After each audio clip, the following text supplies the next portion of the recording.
75 సంవత్సరాల వయసు అయినా నేను నవ్వుతా చెప్తా ఉంటా, ఆయనలో ముగ్గురు 25 సంవత్సరాల కుర్రోళ్ళు ఉన్నారని. ఒకరు కాదు, ముగ్గురున్నారు ఆయనలో. ఇప్పటికీ పరిగెడతారు. జనరల్గా ఇంత కష్టపడుతున్నారు. నిన్న 26వ తారీఖు రిపబ్లిక్ డే సాయంత్రం పూట కొంచెం ఫ్రీగా ఉంటారంటే 3 రివ్యూ మీటింగ్లు పెట్టుకున్నారు. దాంట్లో ఒకటి పార్టీ మీటింగ్. అంటే ఎప్పుడూ ప్రజలకి సేవ చేయాలి, కార్యకర్తలకు అనేక పనులు చేయాలని ఆలోచించే వ్యక్తి మన నాయకుడు చంద్రబాబు నాయుడు గారు. ఆయన ముందు చూపుతో మనందరిని నడిపిస్తారు. 1995లో ఆయన ఐటీ రంగం తీసుకొస్తానంటే ఆనాటి పాలకులు ఎగతాళి చేస్తూ కంప్యూటర్ అన్నం పెడుతుందా అన్నారు. అదే పాలకులకు చెప్తున్నా, ఈరోజు వెళ్ళి ఒక్క సైబరాబాద్ని మీరు చూడండి. అంతెందుకు, మీ కుటుంబంలోనే కనీసం 50% మంది ఆ ఐటీ వల్లనే బాగుపడటం కూడా జరిగింది.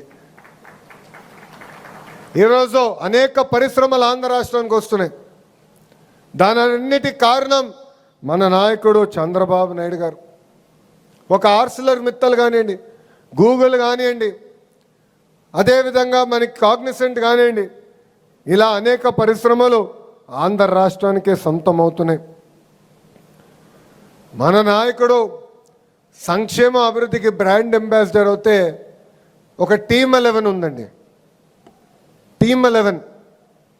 ఆ టీమ్ 11 దేనికి బ్రాండ్ అంబాసిడర్ తెలుసా? కల్తీ నెయ్యి, కోడి కత్తి, కల్తీ మద్యం. ఇది మనందరం ఒక్కసారి గుర్తుపెట్టుకోవాలని ఈ సభాముఖంగా కోరుతున్నా. వస్తున్నా, అన్నిటికి వస్తున్నా. ఎందుకు కంగారు స్వామి? సగం స్పీచ్ కూడా అవ్వలేదు. మన ఎన్నికల ముందల హామీలు ఇచ్చాం. దాంట్లో మొదటిది పెన్షన్. మీరు చూస్తే భారతదేశంలో ఏ రాష్ట్రంలో ఇవ్వని విధంగా వృద్ధులకి 4,000 రూపాయలు పెన్షన్ మనం అందిస్తున్నాం. వికలాంగులకు 6,000 రూపాయలు ఇస్తున్నాం. బెడ్కే పరిమితం అవుతే 15,000 రూపాయలు మన ప్రభుత్వం అందజేస్తుంది.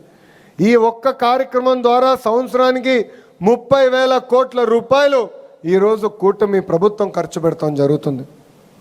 ఇది ఒక కార్యక్రమం. రెండోది స్త్రీ శక్తి. ఈరోజు మహిళలందరూ ఆంధ్ర రాష్ట్రంలో ఎక్కడికి వెళ్ళాలన్నా ఆర్టీసీ బస్సులో ఉచితంగా ప్రయాణించే హక్కు కూడా మనందరం కల్పిస్తాం జరిగింది. ఇంకో పక్కన దీపం పథకం. దీపం పథకం ద్వారా ఇప్పటికీ మనం 2 విడతలు మనం ఉచితంగా గ్యాస్ తీసుకునే వాళ్ళకి మనం డబ్బులు కూడా వేస్తాం జరిగింది. మిగతాయి కూడా త్వరలో మనం వేయబోతున్నాం. ఇంకో పక్కన అన్నదాత సుఖీభవ కింద 2 విడతలు కేంద్ర ప్రభుత్వం ఎప్పుడైతే డబ్బులు రిలీజ్ చేస్తున్నామో దానికి మనం డబ్బులు జోడించి రైతులకు అందజేస్తామని చెప్పాం. అంటే ఇచ్చిన హామీలన్నీ ఒక పద్ధతి ప్రకారం మనం నిలబెట్టుకుంటా ముందరికి వెళ్తున్నాం.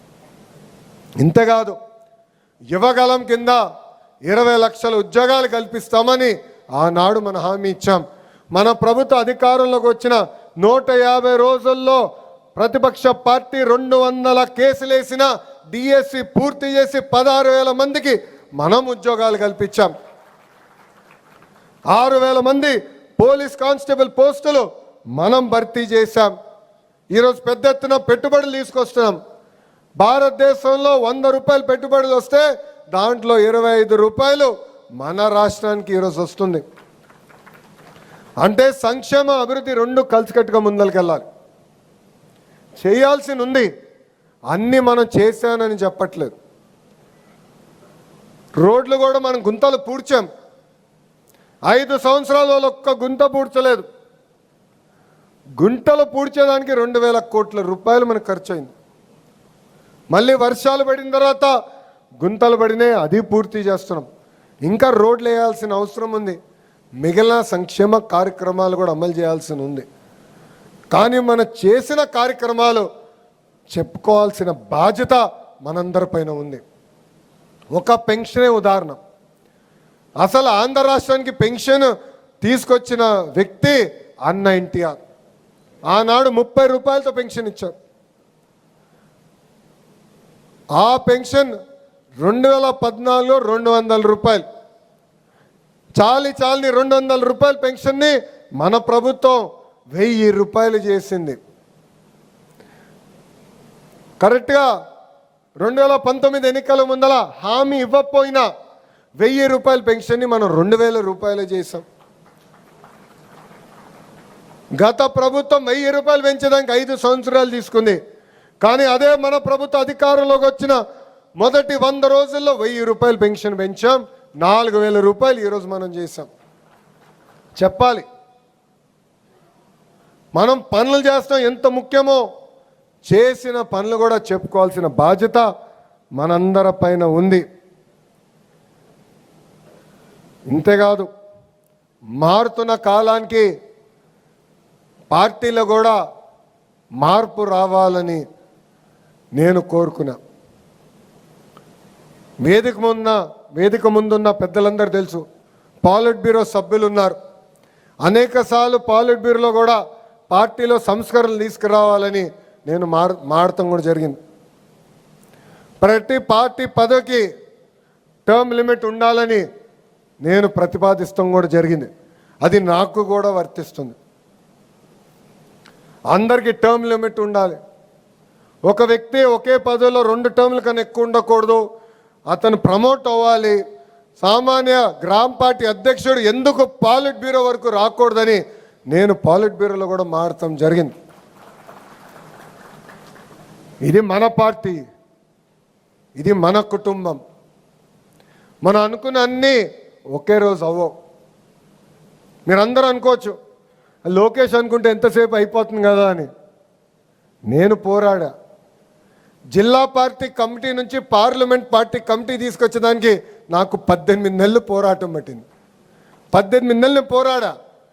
పాలిట్ బ్యూరోలో పోరాడా. ఒక్కసారి తిరస్కరించారు, మళ్ళీ వెళ్ళా, మళ్ళీ అడిగా. ఇది మీ అందరికి ఎందుకు చెప్తున్నానంటే, కొంతమంది నాకు చెప్తున్నారు, అన్నా ఇది అనుకున్నాయి చెప్పాను పని అవ్వలేదని. నమ్మకం దానికోసం 1 కాదు 2 కాదు 100 సార్లైనా మనందరం కలిసికట్టుగా పోరాడాలి. ఇది మన పార్టీ, ఇది మన కుటుంబం. మొన్న జరిగిన మహానాడులో చాలా స్పష్టంగా 6 శాసనాలకి మనం తీర్మానం చేశాం. దాంట్లో మొదటి శాసనం కార్యకర్తలే అధినేత. మళ్ళీ రిపీట్ చేస్తున్నా, కార్యకర్తలే. ఇది నేను ఎందుకు చెప్తున్నానంటే, ఒక కార్యకర్త వస్తే గౌరవంగా పలకరించాలి, మాట్లాడాలి, సమస్యలు తెలుసుకోవాలి. అన్ని సమస్యలు మనం పరిష్కరించగలుగుతామని నేను చెప్పట్లేదు. మనం అనుకున్న అన్ని కోరికలు దేవుడు కూడా తీర్చలేడు కదబ్బా. మనం దేవుళ్ళు కాదు, మన మనుషులమే. కానీ ఆప్యాయంగా పలకరించాలి. ఆఫీస్కి వచ్చిన 2 నిమిషాలు కూర్చోబెట్టాలి, మాట్లాడాలి, గౌరవించాలి. మనందరం గుర్తుపెట్టుకోవాలి, ఈ మొదటి శాసనం కార్యకర్తలే మన అధినేత. రెండోది యువగలం. యువత రాజకీయాల్లోకి రావాలి, పార్టీలోకి రావాలి. బూత్ యూనిట్ క్లస్టర్ కానివ్వండి, గ్రామ పార్టీ అధ్యక్షులుగా కానివ్వండి, పార్టీలో యువతకి మనం ప్రాధాన్యత ఇవ్వాల్సిన అవసరం ఉంది. కింద నుంచి పై వరకు యువత పార్టీలో పారాల్సిన అవసరం ఉంది. ఆనాడు అన్న ఎన్టీఆర్ 1982లో పార్టీని స్థాపించినప్పుడు ఎంతోమంది యువకులకి, అద్భుతంగా చదివిన డాక్టర్లు, లాయర్లకి ఆనాడు టికెట్ ఇచ్చి గెలిపిస్తాం కూడా జరిగింది. వాళ్ళు కూడా పార్టీకి అనేక సేవలు అందిస్తాం కూడా జరిగింది. నేను ఎవరిని విస్మరించట్లేదు, కానీ యువతని కూడా ప్రోత్సహించాల్సిన బాధ్యత ఇక్కడ ఉన్న మనందరిపైన ఉందని ఈ సభాముఖం తెలుపుకుంటున్నాం. మూడో శాసనం పేదల సేవల్లో సామాజిక న్యాయం. ఈరోజు మనం చేస్తున్న అనేక సంక్షేమ అభివృద్ధి కార్యక్రమాలు పేదరికం లేని సమాజం కోసం. తల్లికి వందనం కానివ్వండి, పెన్షన్ కానివ్వండి, స్త్రీ శక్తి కానివ్వండి, దీపం పథకం కానివ్వండి, ఇదంతా పేదరికం లేని సమాజం కోసం మనం చేస్తున్నాం. ఒక లక్ష్యంగా మనం పెట్టుకుని ముందరికెళ్తున్నాం. ఈరోజు బాబు గారు P4 అంటున్నారు. బంగారు కుటుంబం, వాళ్ళని ఆదుకోవాలి, మార్గదర్శులు. వాళ్ళు ఆదుకుని పేదరికం నుంచి బయటికి తీసుకురావాలి. పేదరికం లేని ఆంధ్ర రాష్ట్రమే మన లక్ష్యమని ఆయన పదే చెప్తున్నారు. దానికి ఆయన దారి కూడా మనందరూ చూపిస్తున్నారు. దాంతోపాటు సామాజిక న్యాయం. అన్ని పదవుల్లో దయచేసి ఇది అందరు గుర్తుపెట్టుకోవాలి. ఒక బూత్ కానివ్వండి, యూనిట్ కానివ్వండి, క్లస్టర్ కానివ్వండి, పార్లమెంట్ కమిటీ కానివ్వండి, స్టేట్ కమిటీ కానివ్వండి, నామినేటెడ్ పదవుల్లో కానీ